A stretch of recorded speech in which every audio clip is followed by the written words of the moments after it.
أنفسنا وسيئات أعمالنا من يهده الله فلا مضل له ومن يضلل فلا هادي له وأشهد أن لا إله إلا الله وحده لا شريك له وأشهد أن محمدا عبده ورسوله أرسله الله بالهدى ودين الحق ليظهره على الدين كله ولو كره المشركون. بسم الله الرحمن الرحيم. قل اللهم مالك الملك تؤتي الملك من تشاء وتنزع الملك ممن تشاء وتعز من تشاء وتذل من تشاء بيدك الخير إنك على كل شيء قدير. تولج الليل في النهار وتولج النهار في الليل وتخرج الحي من الميت وتخرج الميت من الحي وترزق من تشاء بغير حساب. لا يتخذ المؤمنون الكافرين أولياء من دون المؤمنين ومن يفعل ذلك فليس من الله في شيء إلا أن تتقوا منهم تقى ويحذركم الله نفسه وإلى الله المصير.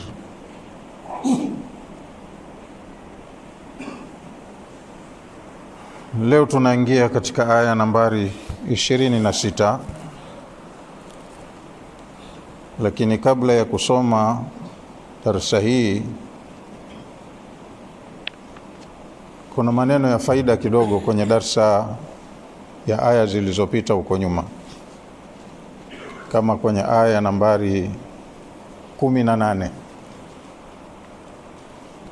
Kwenye aya nambari 18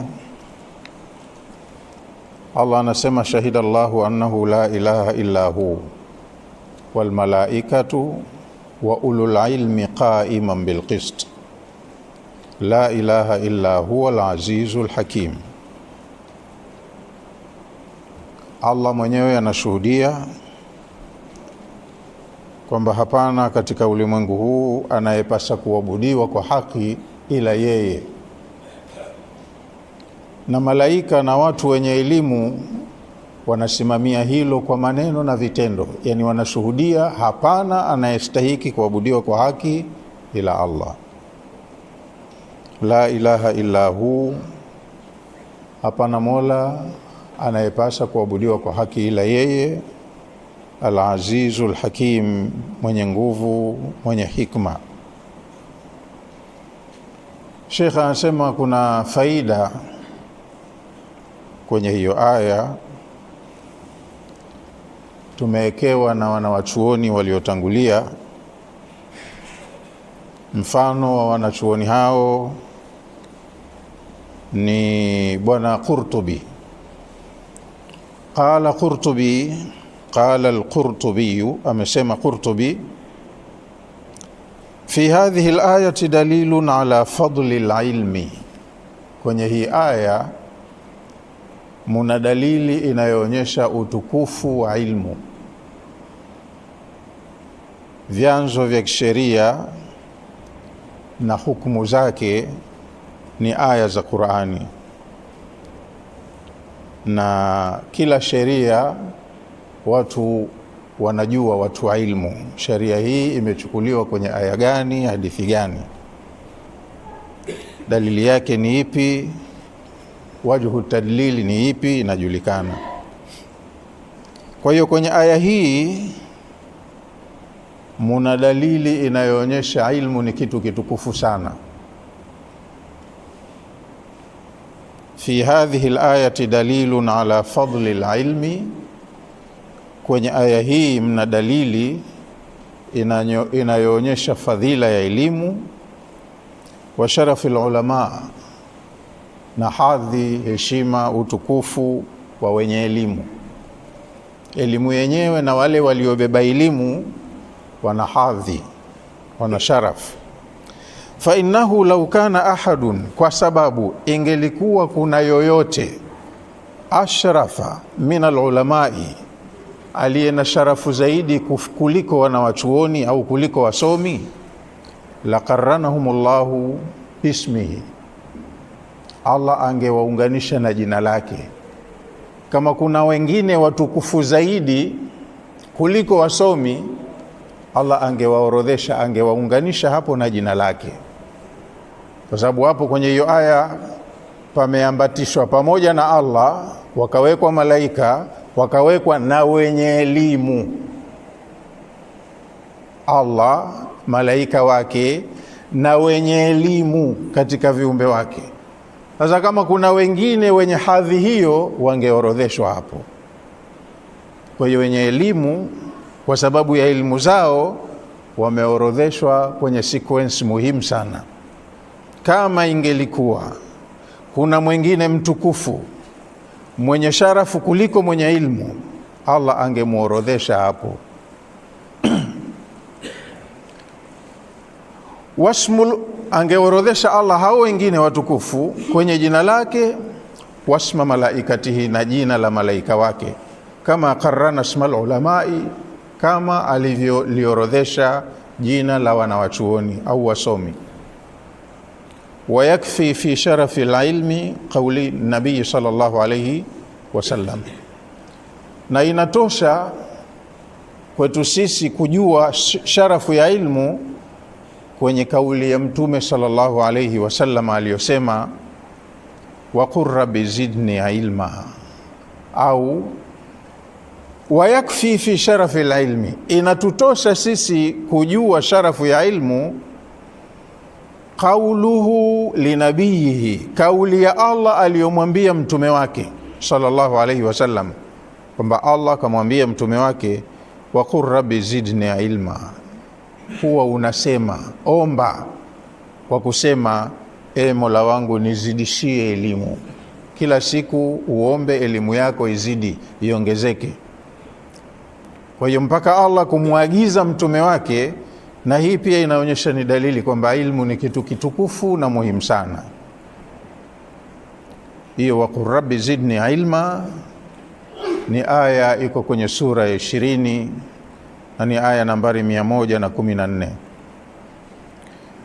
Wa qawlihi sallallahu alayhi wasallama, na kauli ya mtume sallallahu alayhi wasallama aliyosema, innal ulamaa warathatul anbiyai, hakika ya watu wenye ilmu, wasomi, ni warithi wa mitume.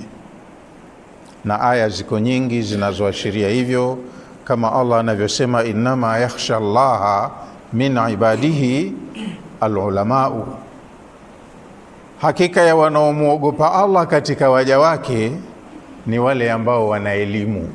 Wasio na elimu hawamuogopi Allah, hawafahamu jambo. Wa fi hadithi ibn Mas'ud, na kuna katika hadithi aliyoisimulia Abdullah ibn Mas'ud, amesema Ibn Mas'ud, anna man qaraa qawlahu ta'ala, hakika ya mtu anayeisoma kauli yake Allah subhanahu wa ta'ala, akaitaja hiyo aya tunayoisoma hapa, shahida Allahu annahu la ilaha illa huwa wal malaikatu wa ulul ilmi qa'iman bil qist la ilaha illa huwa al azizul hakim.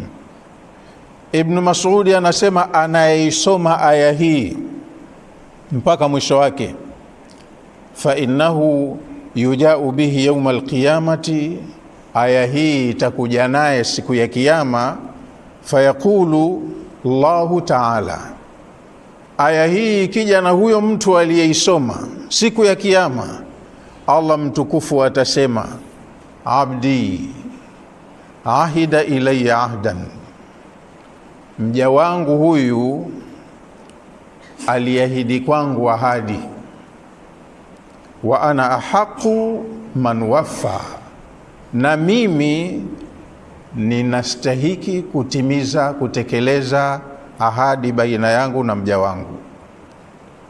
Kwa hivyo basi atatoa agizo Allah kumwambia mtu aliyehifadhi aya hii siku ya kiyama, adkhilu abdi aljannata, adkhilu abdi aljanna, enyi malaika muingizeni huyu mja wangu janna.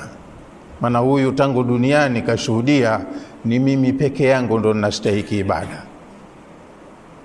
na ninastahiki nitimize ahadi baina yangu na waja wangu, kwa hiyo mja wangu huyu muingizeni peponi.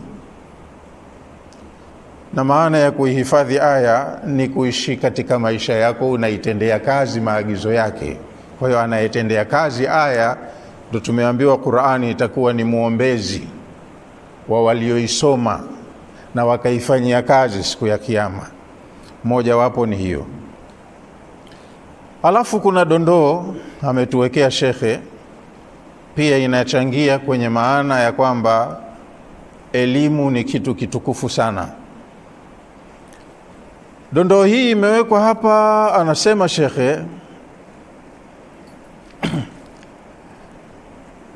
min atrafi ma qara'tu fi bayani fadli alilmi, katika vitu ambavyo vina msisimko,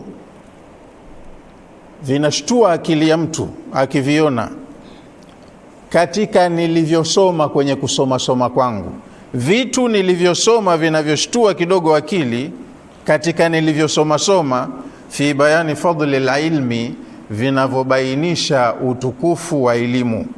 Yani huyu shekhe kasoma vitabu vya walioandika, akakuta kitu kwenye hivyo vitabu, ndo anasema hicho kitu kidogo kinachangamsha akili, ukikizingatia ni kitu muhimu, yeye kaathirika nacho. Anasema kitu hicho, tilka almuhawaratu latifa, ni muhawara, ni dialogue au tuseme discussion, majadiliano ya kimaongezi baina ya wawili, ndio inaitwa hiwar. Kwa hiyo kasoma katika kitabu, mwandishi wa kitabu akaweka maneno hayo, ni maneno ya kiufundi tu, sio maneno ya uhalisia. Mjadala wenyewe ni wa kuwagulia. Katunga mtungaji mjadala wake akauweka kwenye kitabu, na shekhe huyu aliandika kitabu hicho anasema kavutiwa nayo sana. Anasema kuna hiwari kakuta kwenye vitabu walivyosoma baina al-aqli wal-ilm. Mjadala huo ulikuwa ni baina ya akili na elimu, yani akili na elimu vilifanya mjadala. Kwa hiyo mwandishi wa hicho kitabu kavipambanisha vitu viwili hivi, akili na elimu vinajadiliana. Sasa huyu shekhe anasema huo mjadala kaupenda, kidogo unachangamsha akili. Kakuta hiwarun al-latifa, mazungumzo mepesi baina al-aqli wal-ilm. Makadirio ya mazungumzo hayo yamefanyika baina ya akili na elimu. Haithu yaqulu al-aqil au haithu yaqulu al-qailu, msemaji aliyeandika maneno yake hayo kasema hivi, waqad abda wa ajada. Msemaji wa maneno haya kaleta kitu wonderful kabisa na kapatia kwenye mjadala aliyoutunga au aliyoubuni. Mjadala wenyewe uko hivi, ni kipande kidogo cha maneno, kiko kwenye mtindo wa ushairi. Yameandikwa maneno kama hivi: ilmu al-alimi wa aqlu al-aqil ikhtalafa,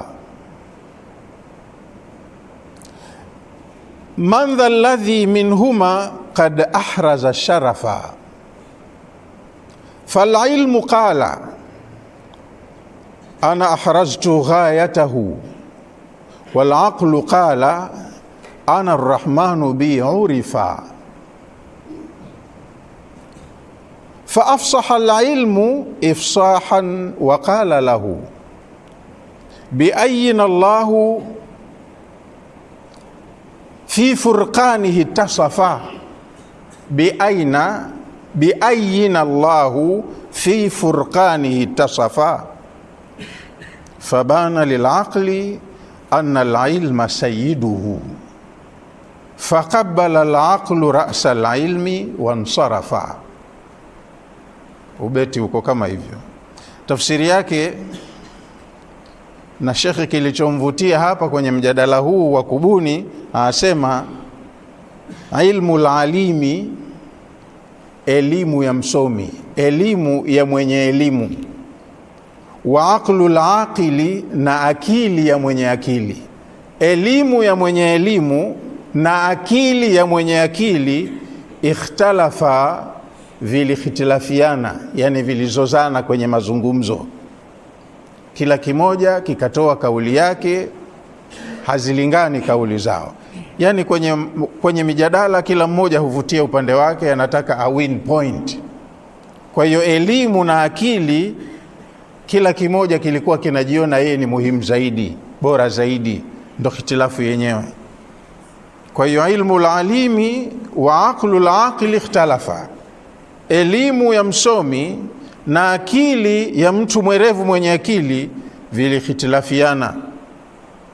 Khitilafu yao ni hii: man dha alladhi minhuma qad ahraza sharafa, ni yupi kati yao akili na elimu anayestahiki sharaf na ni bora na ni mtukufu. Ni akili ndo akili, na ilmu anasema hapana, ni mimi bwana elimu. Fala ilmu qala, elimu kwenye mjadala wao huo ikasema hivi: ana ahraztu ghayatahu, mimi ndiyo ninayestahiki kuvuna sharafu ya hali ya juu. Ghaya ya sharaf nastahiki mimi elimu. Wala aqlu qala, na akili nayo ikasema ana arrahmanu bi urifa, mimi akili, Mola mwenye rehema hujulikanwa na viumbe wake kwa sababu ya mimi. Mwenye akili ndo anamfahamu Mola wake ni mimi. Fa afsaha alilmu, elimu ikatoa ufafanuzi fasaha kuifahamisha akili. Elimu ikasema kwa ufasaha, ifsahan, ufasaha wa hali ya juu. Waqala lahu, elimu ikasema kumwambia akili, biayina Allahu fi furqanihi tasafa, kati yangu mimi elimu na wewe akili, kwa yupi kwenye Qur'ani ya Allah amesifikana kwamba Qur'ani ya Allah ni yupi kati ya akili na elimu iliyemsifia kwamba kwa kupitia huyu ndo Allah anajulikana, ni elimu au ni akili? Maana Allah amewataja wenye elimu, hasa hajasema wenye akili. Fabana lilaqli, ilipotolewa hiyo ufasaha na elimu, akili ikambainikia. Fabana lilaqli, ikakaa wazi kwenye akili, anna alilma sayyiduhu, kwamba elimu ni bwana wake. Pamoja na akili, lazima na elimu iwe kwa juu. Elimu ndo inayomwezesha mwenye akili kufanya hayo anayoyafanya. Faqabbala alaqlu ra'sa alilmi, kwa hivyo akili ikabusu kichwa cha elimu. Yani akili ikakiri kweli, wewe ni bosi wangu. Akili ikabusu kichwa cha elimu. Wansarafa, wakamaliza mjadala wao wakaondoka. Nasema ubeti umepangika vizuri, unaonyesha kwamba elimu ina sharafu zaidi kuliko akili. Kwa hiyo mwenye akili shote yapate na elimu, na elimu sio elimu yoyote tu, ni ile inayoitwa ilman nafia, elimu yenye manufaa ya kumtambua Mola Muumba. Maana wako wasomi wanafanya mambo ya ajabu ajabu duniani, wanavumbua vitu vingi sana muhimu ambavyo kwa hakika vinahitaji akili, lakini hawana elimu yenye manufaa. Hao wanaofanya vitu vya kuvumbua duniani ndo wanaosema Mungu hakuna na hakuna kufufuliwa.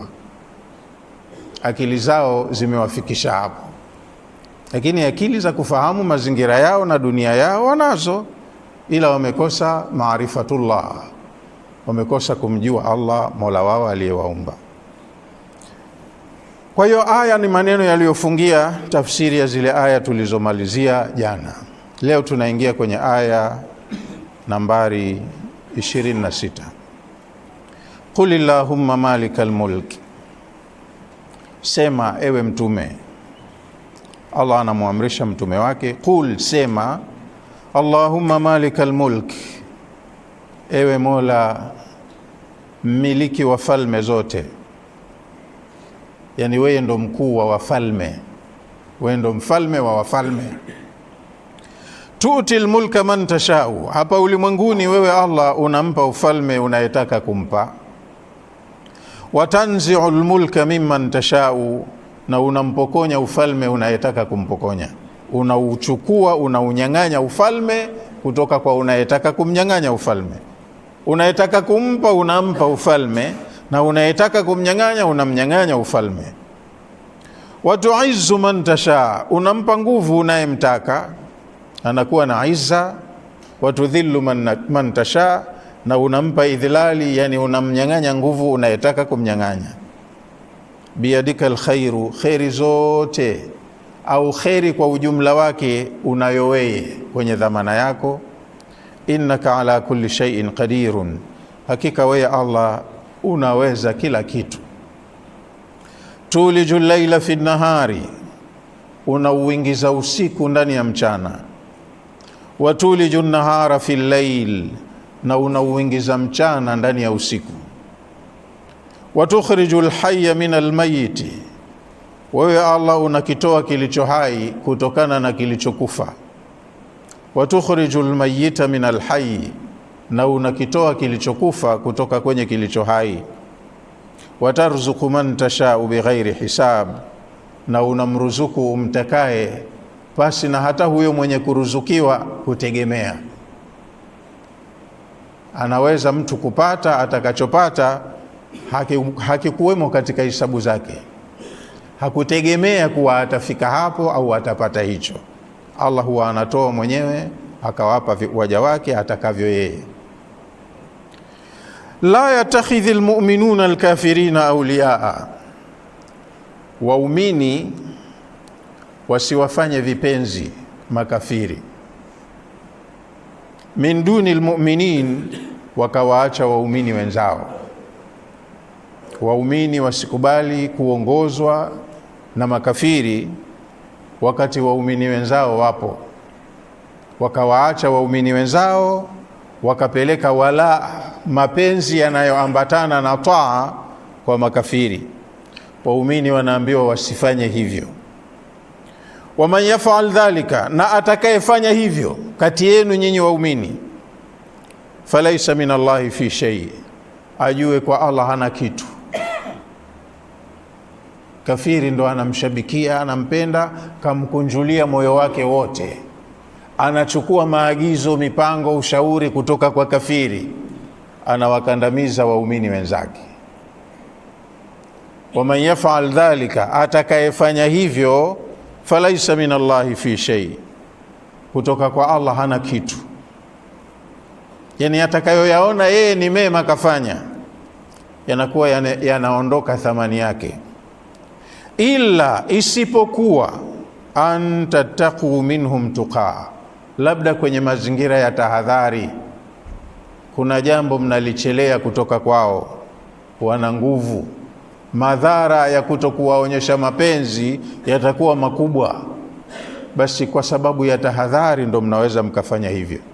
Kama mlivyoambiwa, wakati wa njaa inayotishia maisha yenu, vilivyo vya haramu mnaweza kula kwa kunusuru maisha. Kwa hiyo na mazingira haya ya mambo ya utawala, ushabiki, mambo ya uongozi, hairuhusiwi jamii ya waumini ikaongozwa na wasiokuwa waumini. Labda kama kuna jambo mnatahadhari, tusipowakubali hawa, maafa yatakuwa makubwa. Usalama wenu ni kitu muhimu sana. Mnaweza mkawakubali kwa shingo upande, kwa kuficha imani zenu, mkawa mnajua mnachokifanya. Hiyo tu ndo dharura inayokubalika. Wa yuhadhirukumullahu nafsahu, kwenye jambo hili Allah mwenyewe binafsi anakutahadharisheni. Wa yuhadhirukumullahu, anakutahadharisheni Allah, enyi waumini, nafsahu, yeye mwenyewe binafsi. Kukunjua nyoyo zenu mkawapa makafiri, wakati ndugu zenu katika imani wanao uwezo wa kukuongozeni. Mkawakataa waumini, mkang'ang'ania makafiri, mkawapenda makafiri. Wa yuhadhirukumullahu nafsahu, na anakutahadharisheni hilo Allah, yeye mwenyewe binafsi. Wa ila Allahil masir, leo mpo duniani penu, najisikia mko huru, lakini mjue mwisho wenu ni kwa Allah mtarudi. Ogopeni kurudi vibaya. Wa ila Allahi almasiru, kwa Allah ndo marejeo yenu.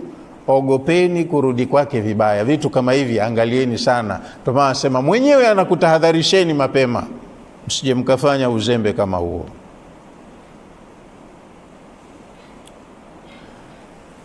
Naam, qul illahumma malikal mulk, sema ewe mtume, Allahumma, ewe Mola, malikal mulk, mfalme wa wafalme,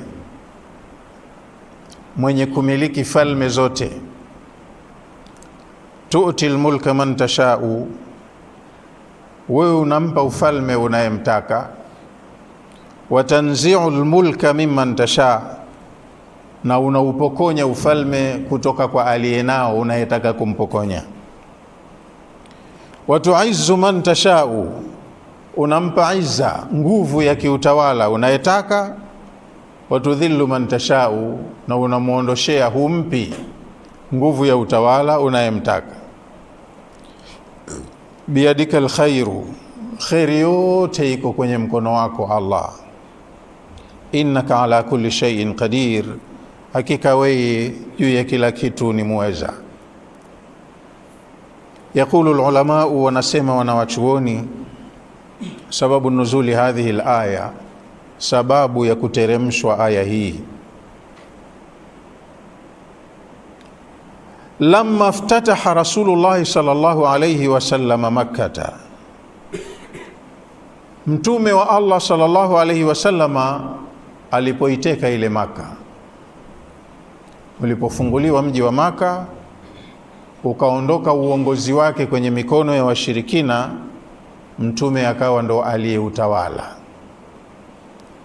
Ni jambo maarufu kwenye dini, linaitwa Fathu Makkah.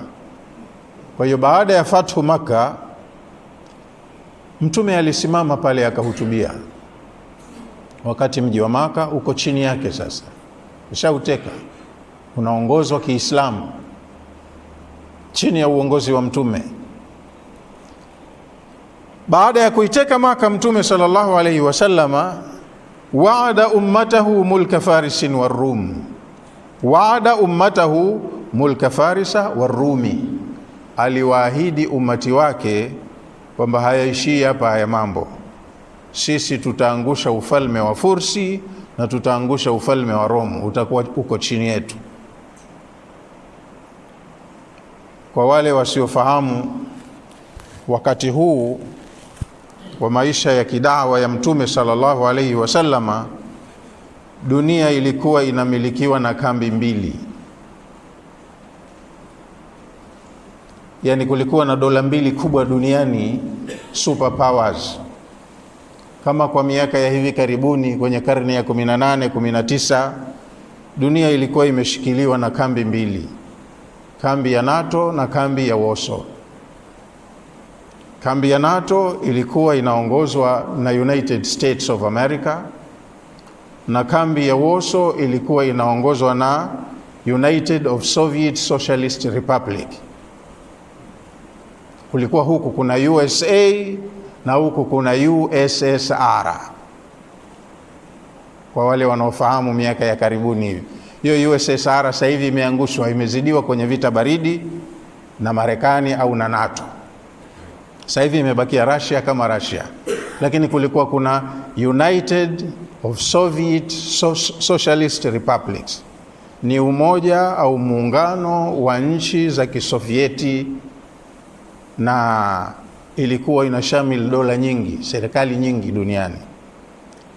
Kwa hiyo kuna nchi zinaitwa nchi za NATO na kuna nchi zinaitwa nchi za Warsaw, zimeungana, lakini yale makubwa ilikuwa ni Umarekani na Urusi. Kwa hiyo dunia nzima ilikuwa imechanika pande mbili. Kuna nchi nyingine nyonge changa zinashabikia siasa za mashariki, na kuna nchi nyingine zinashabikia siasa za magharibi. Nyingine ndio zikasema hatufungamani na upande wowote, lakini at least karibu dunia nzima itakuwa iko upande wa NATO au wa Warsaw. Wakati ule wa maisha ya mtume na kwa taarifa yenu, NATO wana itikadi za Kikristo. Hata pesa ya Marekani imeandikwa in God we trust. Ni sawa sana kusema ala Allahi tawakkalna, tunategemea kwa Mungu. Naona wana imani kidogo ya dini. Lakini hawa woso walikuwa ni mapagani totally, hawaamini imani yoyote, si wa Kristo, si Waislamu, hawana zile imani za dini kutoka kwa Mungu, hawana. Wapo na dunia yao, tuna maendeleo. Picha kama hii ya woso na NATO wakati ule ndo ilikuwa wakati wa dawa ya Mtume sallallahu alaihi wasallam. Dunia imegawiwa na kambi mbili. Kuna madola mawili makubwa wakati ule, superpowers. Kuna Roman Empire na kulikuwa na Persian Empire. Roman Empire ni Wakristo, wana imani ya Ukristo, ndio dini yao. Lakini Persian Empire ni mapagani, hawaamini dini yoyote. Wao ni kuabudu moto na vitu vingine mbalimbali katika viumbe. Hawa walikuwa wakati ule ndo wameigawa dunia. Kuna nchi zinashabikia wa Roma na kuna nchi zinashabikia wa Persia. Sasa mtume kaanza dawa yake Maka kwao walipozaliwa. Miaka 10 anapelekeshana nao, mpaka kaondoka kahamia Madina. Kule kidogo kapata utulivu, akaiendesha jamii ya Waislamu kwa misingi ya kidola, akawa yeye kama ana serikali. Na baada ya kuhamia Madina alikuwa anafanya hizi futuhati ndogo ndogo. Ile Madina ikawa inapanua mipaka yake. Maadui zao wa karibu wakipigana nao, wakiwashinda, basi lile eneo la maadui walioshindwa linaingia katika himaya ya dola ya Kiislamu. Sasa alipoipiga na Maka nayo ambayo ni mahasimu wake wakubwa, alisimama pale Al-Kaaba akatoa hutuba. Katika hutuba yake akawaahidi waumini wafuasi wake kwamba tutaiangusha mpaka dola ya Fursi na Rome. Mmenifahamu Nimezunguka sana ili muipate ile picha kwamba ni madola makubwa yaliyoimiliki dunia. Sasa waada Rasulullah sallallahu alayhi wasallam ummatahu, mtume pale Maka aliwaahidi umati wake mulka Farisa wa Rumi, ufalme wa Fursi na ufalme wa Rum. Tutaangusha falme hizo, itatawala Uislamu. Aliposema hivi mtume, na kwa sababu ndo kahutubia, inaisabika kama ni occasion ya kisiasa, washabiki huko chini tena huyu naye. Qala almunafiquna walyahudu, wanafiki ni wale wanaonekana ni Waislamu washaslim tayari, lakini binafsi hata wao hawana imani na huyu mtume na hawaipendi hiyo dini. Mazingira tu yametokezea, wakajikuta kwa usalama wao na mali zao bora wasilimu, kushazidiwa. Lakini walikuwepo kwenye jamii ya Kiislamu, wakalazimika wasilimu, lakini nyoyoni hawaupendi Uislamu na hawampendi kiongozi wa Uislamu, Mtume sallallahu alaihi wasallam. Waliposikia hotuba hii, qala almunafiquna, wanafiki wakasema, walyahudu, na mayahudi nao wakasema, haihata haihata, ili jambo haliwezekani, never. Anajidanganya tu nafsi yake. Min aina li Muhammadin mulka Farisa wa Rumi, Muhammad na ufalme wa Fursi na wa Roma, wapi na wapi? Yani kama Tanzania hivi iseme tutaiangusha Urusi na Marekani. Yani hicho kituko kioja. Mmefahamu hiyo picha? Katoa hutuba yake mtume, na yeye anapoongea huwa anaongea mambo ambayo keshahidiwa.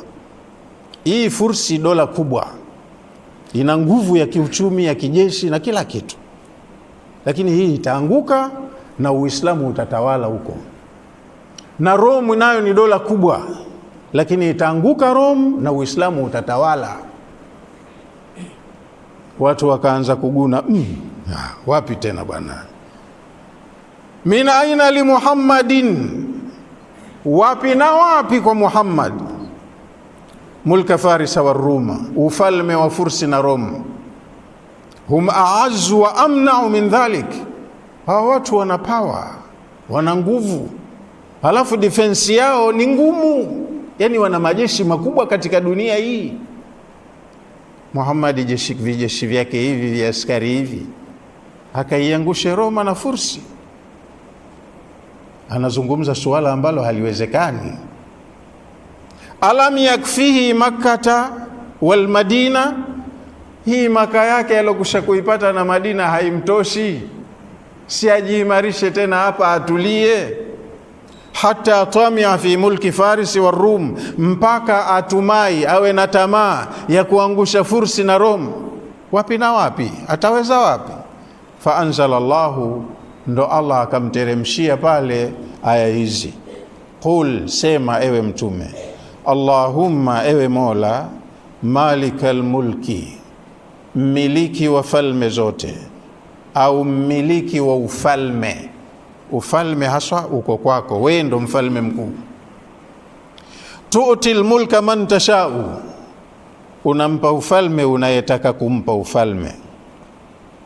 Watanzi'ul mulka mimman tashau, na unaunyang'anya ufalme kutoka kwa unayetaka kumnyang'anya.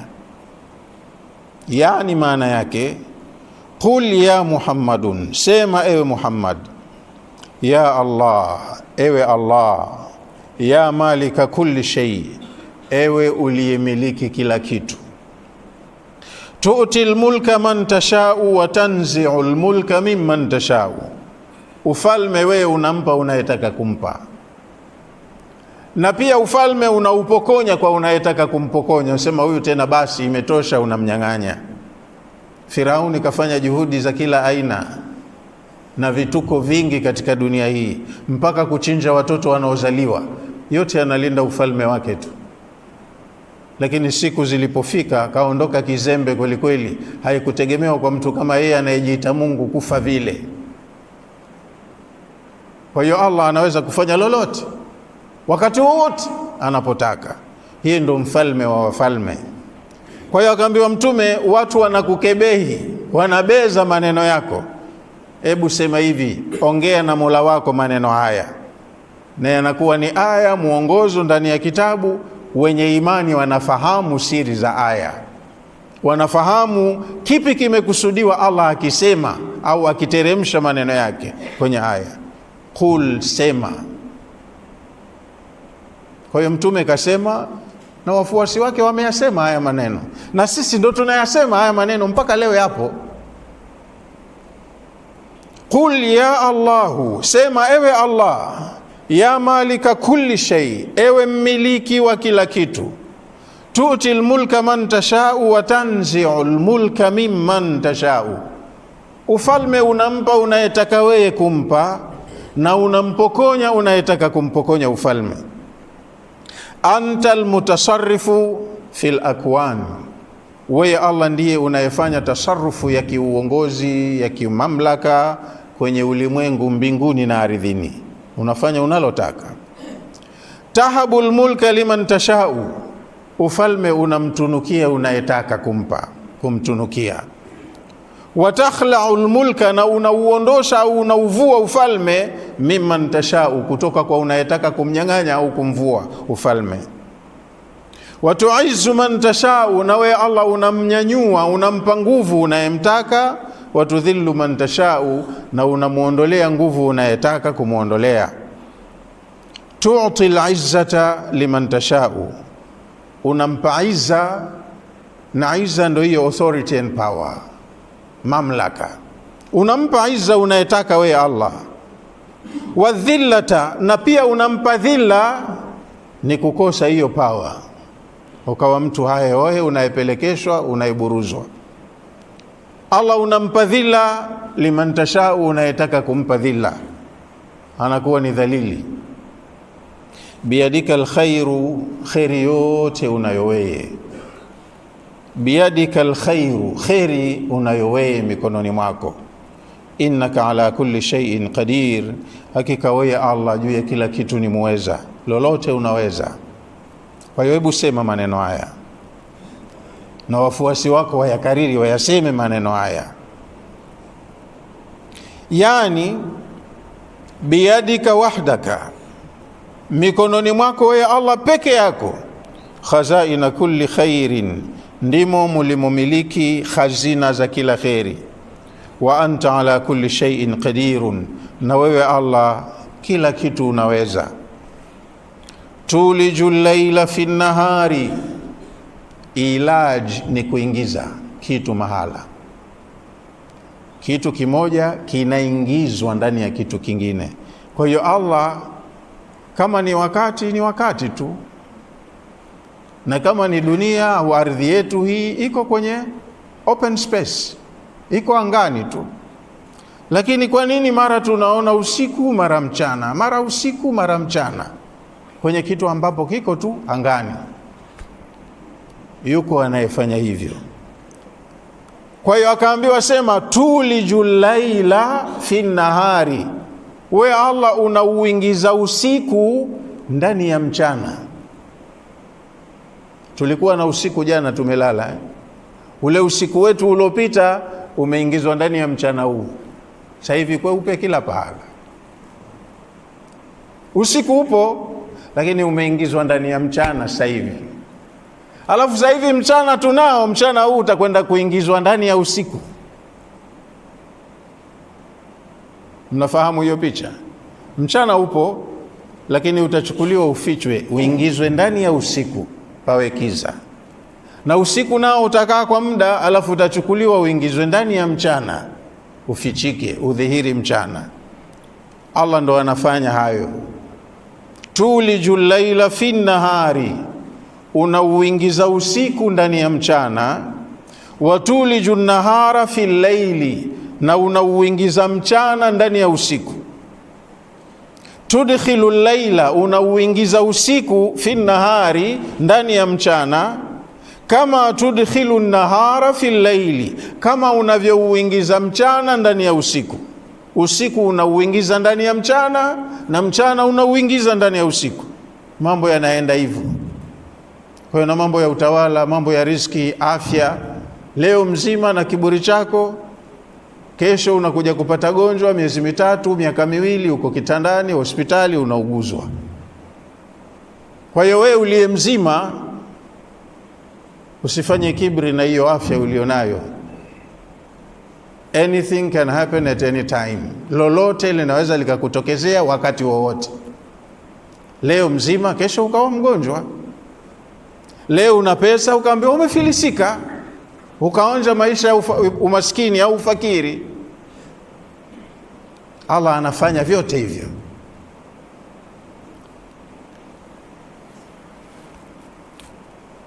Fatuzidu fi hadha wa tunqisu fi hadha fi dhaka. Wewe Allah huyu mwingine unaweza ukamzidishia, na huyu mwingine unaweza ukampunguzia, wala aks, na kinyume chake. Huyu unampunguzia, huyu unamuongezea. Wa hadha fi fusuli sunna. Wa hadha, zoezi hili la vitu kuingiliana au kubadilika, fi fusuli sanati shitaan wa saifa. Zoezi hili linaonekana kwenye miongo ndani ya mwaka. Ndani ya mwaka mmoja tunapata kusi, kaskazi, pupwe, vuli. Mara hivi, mara hivi, mara hivi, mara hivi. Kija kipindi cha mvua hapa, saa hizi unajishauri mtatokaje? Ngoja nijibanze kwanza. Lakini likitoka jua utasema mvua haitonyesha tena. Allah ndo anafanya hivyo. Pandisha, shusha, weka, ondoa, zidisha, punguza. Ndo kazi zake Allah. Wa tukhrijul hayya minal mayit, pia katika kazi zako Allah unakitoa kilicho hai kutokana na kilichokufa. Yai unaweza ukaliweka hapa litakaa hata miaka miwili, kwa sababu halina uhai, halina movement. lakini kutoka kwenye yai anatoka kiumbe mzima mwenye akili yake, maarifa, anajua huyu adui yangu, huyu rafiki, hiki chakula, hiki hakinifai. Kiumbe kilicho hai, na hichi kiumbe kilicho hai kinaweza kikatoa yai tena vile vile. Unaona Au mtu mwema wa kheri, mcha Mungu, akazaa kafiri, bonge la kafiri, matatizo matupu. Sasa huyu mtoto wa fulani, mtoto wa fulani, mbona tofauti? Ndio hivyo. Hata Nuhu kazaa watoto, ni mtume wa Mungu, lakini mpaka anaambiwa ya Nuhu, innahu laysa min ahlik, innahu amalun ghairu salih. Nuhu, ndiyo nilikuahidi na kuokoa wewe na watu wako na familia yako, huyu siye wako, mwanao, lakini huyo sio katika ahli wako niliyokuahidi. Innahu amalun ghairu salih, huyo ni amali mbovu, yani anafanya amali sizo za sawa, mpaka akapata hilo jina. Yeye mwenyewe ni amali mbaya, huyu hawezi kuwa ni katika watu wako niliyokuahidi, achana naye. Kwa hiyo kwenye mtu wa kheri anaweza akatoka mtu wa shari, akazaa shari tupu, na mtu wa shari anaweza akazaa mtu wa kheri mwema kabisa, kama walivyotoka kina Ibrahim kwenye mababa wa korofi. Si picha mnaziona hizo? Kwa hiyo yote Allah anafanya. Mtu mkorofi anazaa mtu mwema, na mtu mwema akazaa mtu mkorofi. Tajiri akafukarika na fakiri akatajirika. Yote Allah anafanya. Tukhrijul hayya minal mayyiti, unatoa kilicho hai kutokana na kilichokufa. Wa tukhrijul mayyita minal hayy, na unatoa kilichokufa kutokana na kilicho hai. Tukhriju zar'a minal hubbi, we Allah unaweza ukauotesha mmea kutokana na punje au kokwa. Unatupa chini mbegu, punje ya mtama, na wakati mwingine accidentally hujakusudia kupanda mtama. Ulinunua mtama upike uji, katika kuoshaosha mtama punje moja ikamwagwa na maji jalalani, ukatoka mtama mzuri, mmea wa mtama, ukazaa wakala ndege. Kwa hiyo punje iliyokuwa haina uhai imeotesha mmea wenye uhai, ukazaa tena punje za mtama au mpunga au chinginecho. Ni mifano hiyo ya kazi za Allah. Tukhriju zara minal hubbi, Allah wewe unatoa mmea wenye uhai kutokana na punje iliyokuwa imekufa. Wal hubba minaz zar'i, na unatoa punje zisizo na uhai kutoka kwenye mmea wenye uhai. Wan nakhlata minan nawati, unaotesha mtende kutokana na kokwa tu ambayo haina uhai. Wan nawa, na unaweza ukatoa ukazalisha kokwa minan nakhla, kutoka kwenye mtende. Wal baydata minad dajaja, unatoa yai kutoka kwa kuku mwenye uhai na mbio zake na maarifa ya kujitafutia chakula na kulea watoto wake, anatoa yai. Wad dajaja, na unatoa kuku mwenye uhai minal bayda, kutoka kwenye yai. Wal mu'min, unaweza ukamtoa kiumbe mu'min minal kafiri, kutoka kwa baba kafiri. Wal kafira, na unaweza ukamtoa kiumbe kafiri minal mu'min, kutoka kwa mtu mu'min. Hakadha qala Ibn Kathir, mifano kama hii ameisifia au ameitoa mwanawachuoni Ibn Kathiri, ya kwamba Allah anatoa kilicho hai kutokana na kifu, na anatoa kiumbe kifu kutokana na kilicho hai. Waqala Tabari, mwanawachuoni mwingine Tabari amesema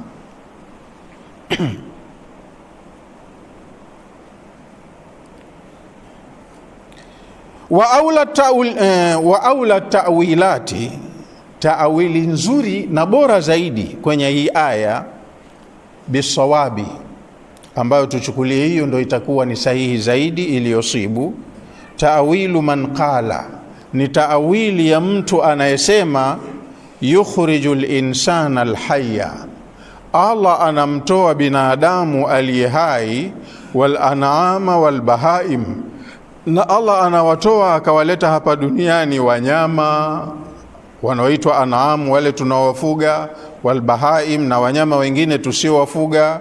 Wote hawa wanatoka wakaja duniani minan nutfi almaniyati, kutoka kwenye matone ya manii. Ng'ombe, mbuzi, kondoo, simba, chui, paka, mbwa, nani wanapandana. Maji yao tu yale ya manii ambayo hayawezi kuambiwa yana uhai, ndio yanakuwa sababu ya kuumbwa wanyama wengine. Si tunaalikana harusi hapa, bwana harusi naenda kuona nini, mnaingia ndani wawili, bibi na bwana. Allah akitaka baada ya muda sio mrefu anakulepeni kitoto, mnakuwa watatu ndani ya nyumba. Baada ya muda mnaongeza mwingine, mnakuwa wanne. Ukija wanangu hawa ni viumbe hawakuwepo, Allah kawaleta kupitia wewe. Umefahamiana? Walikujaje? Manii yako, mbegu za uzazi zimekutengenezea watu kama wewe, na pengine wawe wajanja zaidi mjini kuliko wewe. Uende ukaloe kwao, baba nimeishiwa mwanangu, niwezeshe. Unaona, alikuwa ni manii, kikaja kitoto kichanga ukahangaika, lakini inakuwa kijanja zaidi baadaye kuliko wewe. Allah ndo anavyofanya. Anasema Tabari, hiyo ndo tafsiri nzuri, tawili nzuri. Wa yukhriju nutfata au nutafi, Allah anatoa hayo manii. Wa yukhriju an-nutfata al-maniyya, anatoa Allah matone ya manii min al-insani al-hayy wal-an'ami wal-bahaim, kutoka kwa binadamu aliye hai na wanyama hoa na wanyama mbwao na wanyama wengine waliokuwa wahai. Wanatoa mbegu na mbegu zao zinazalisha wanyama wengine. Mzunguko huu ndo unaoipamba dunia mpaka sasa, ukaona inaendelea. Utasema hii shamba langu, ili shamba unalosema lako wameshalimiliki wengi huko nyuma,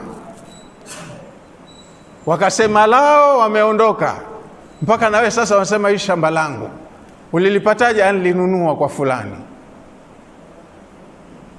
Mzunguko huu ndio unaoipamba dunia ikaonekana ina maisha marefu. Bado viumbe wapo hawajesha, wakiondoka wengine wanakuja. Allah ndo anafanya hiyo kazi, anazungusha vitu. Tangu wa huko mwanzo walikuwa wanachinja ng'ombe, mbuzi, wanakula nyama, hawajawamaliza mpaka sasa. Ukitoka nje wapo mbuzi. Kweli si kweli? Haweshi. Wanachinjwa kila siku, mnakula nyama, lakini haweshi, sababu wanachinjwa wengine wanazaliwa. Allah ndo anafanya hivyo. Watarzuqu man tashau bighairi hisab, na wewe Allah ndiye unayemruzuku umtakaye pasi na mwenyewe kutarajia. Unamruzuku umtakaye pasi na mwenyewe kutarajia. Yule aliyekuwa rais hakutegemea hapo nyuma ulipokuwa mdogo kwamba mimi nitakuwa rais siku moja. Hakuna anaye na matumaini hayo, lakini ni mzunguko tu wa maisha na mipango ya mmiliki wa ulimwengu huu. Anafanya hivyo vitu, huyo anapita hapa, inapatikana sababu, anaenda hapa, mambo yanaenda. Unampa riziki zako Allah unayemtaka pasi na hisabu, pasi na mwenyewe kwamba alitegemea siku moja atapata hichi, atakuwa hivi. Tuti man tashau ataan, wewe Allah unampa unayemtaka kipawa cha kumpa, wasian, cha kutosha, kingi, kipana, bila iddin wala tadyiqin, pasi na maandalizi yake yeye mwenyewe au matumaini yake. Na unapotoa unatoa pasi na kubania. Ukiamua kiumbe wako umpe kitu, unampa kitu cha maana. Allah unafanya hivyo.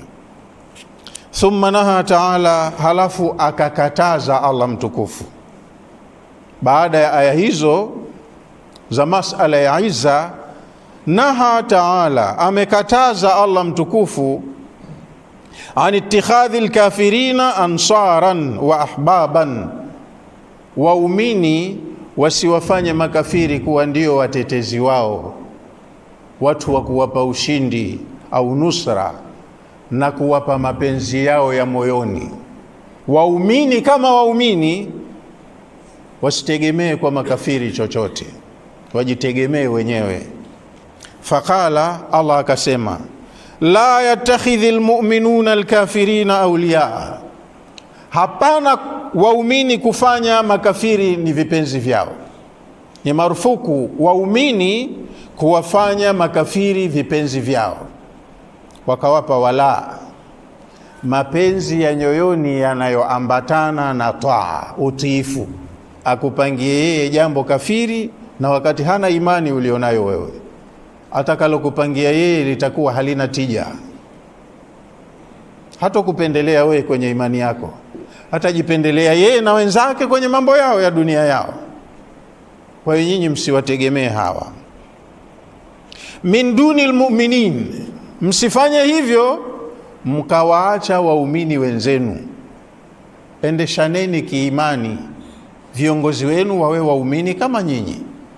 Wanalokuambieni halitakiwi na wao wanajua halitakiwi, wamejikataza. Wanalokuambieni linatakiwa hili na wao washajiamrisha hilo, wanaliendea. Hao ndo wawe viongozi wenu. Na hii nayo kuna sababu ya kuteremka kwake. Sheikh anasema hapa, an ibn Abbas, amesimlia sahaba Abdullah ibn Abbas kwamba anna Ubadah ibn Samit, sahaba huyu wa mtume anaitwa Ubadah ibn Samit, alikuwa ni kiongozi kwenye yale makabila maarufu ya Madina, ni kiongozi kwenye kabila lake kwa watu wake.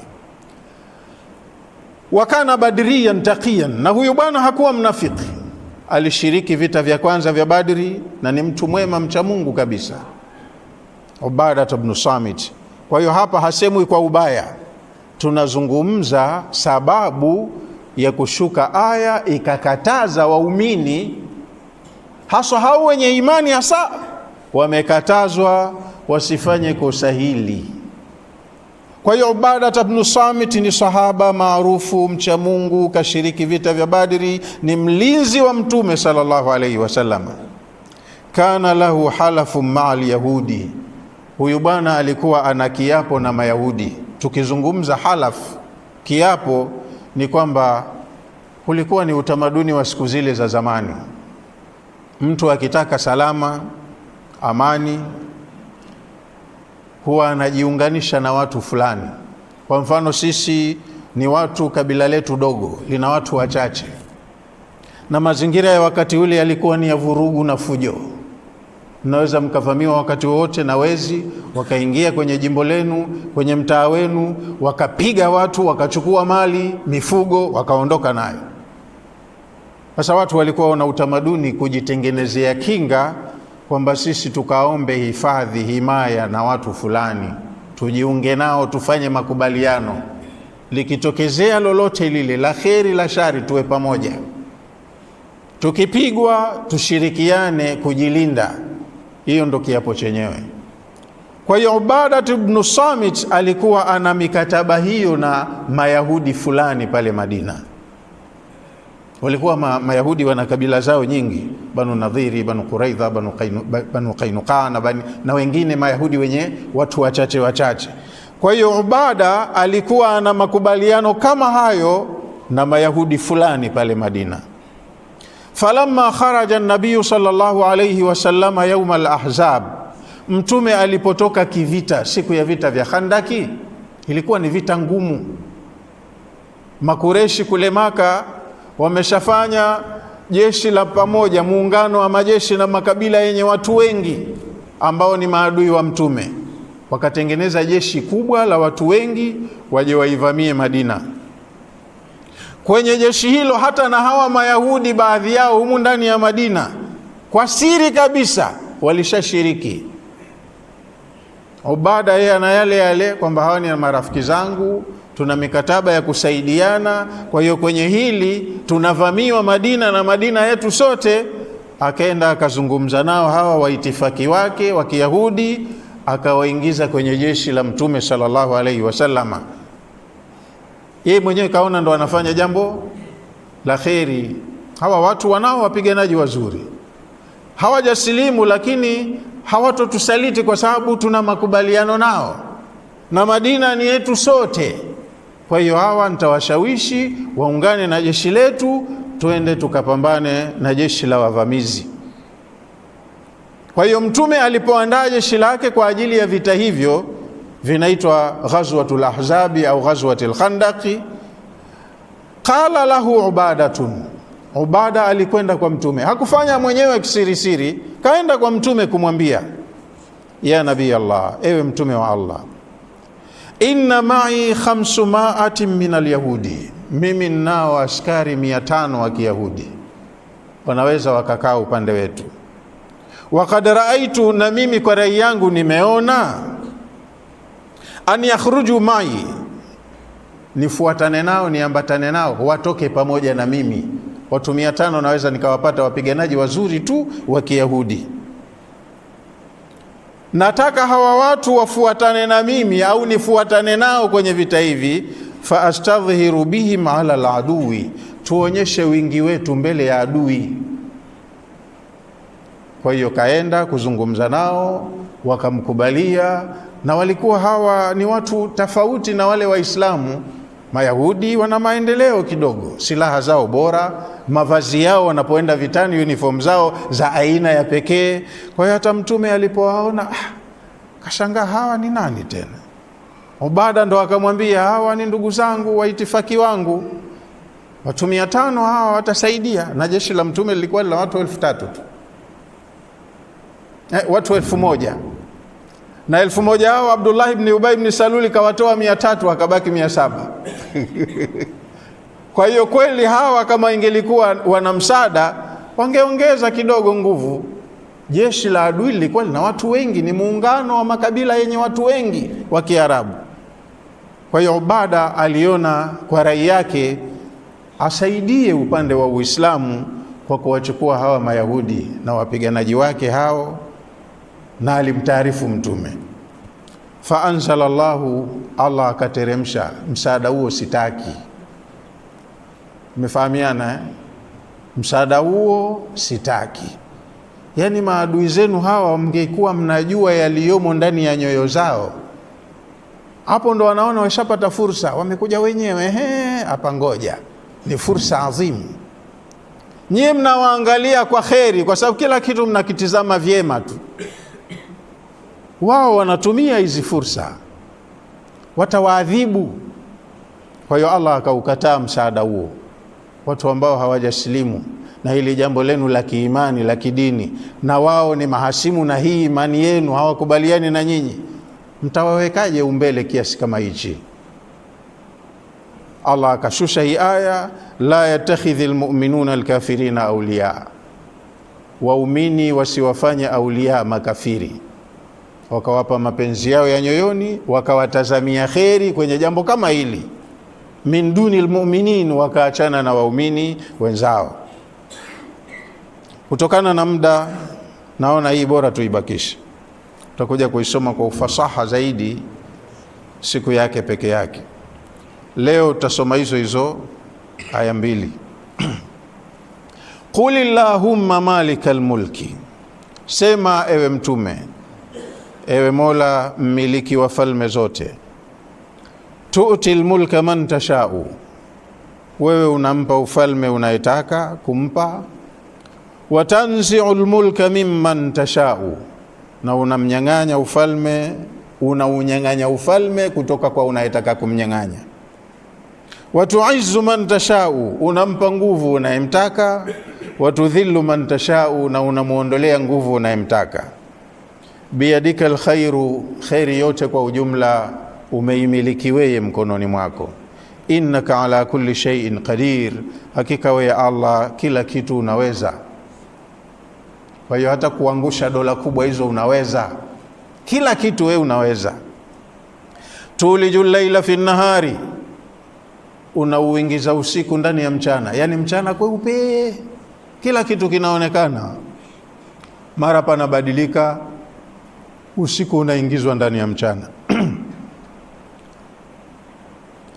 Kwa hiyo mchana ndo unadhihiri, usiku unakuwa hauonekani wakati wa mchana.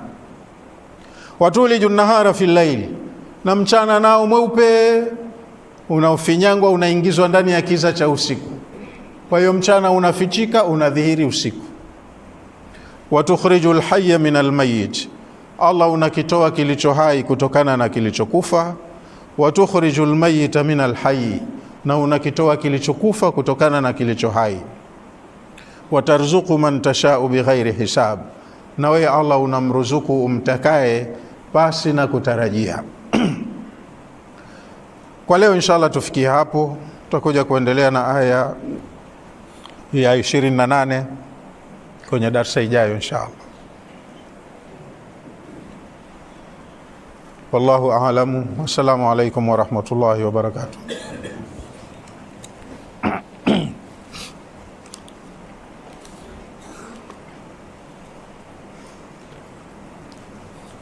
Inshallah. Bismillahir Rahmanir Rahim. Alhamdulillahi Rabbil Alamin, wassalatu wassalamu ala Rasulillahi sallallahu alayhi wasallam. Rabbana taqabbal minna innaka antas samiul alim, wa tub alayna innaka antat tawwabur rahim, waghfir lana warhamna innaka antal ghafurur rahim. Rabbana ati nufusana taqwaha wa zakkiha anta khairu man zakkaha anta waliyuha wa maulaha. Rabbana jammilna bil afiyati was salama wa haqqiq lana taqwa wal istiqama wa a'idhna min mujibatin nadama innaka sami'ud du'a. Rabbana zidna ilman wa hikman warzuqna fahman bifadlika ya latif, wa 'allimna ma la na'lam wa fahhimna ma la nafham, innaka anta rabbana wa anta al-hakam wa innaka ala kulli shay'in qadir. Wa sallallahu ala sayyidina Muhammadin wa ala alihi wa sahbihi wa sallam. Alhamdulillahi rabbil alamin.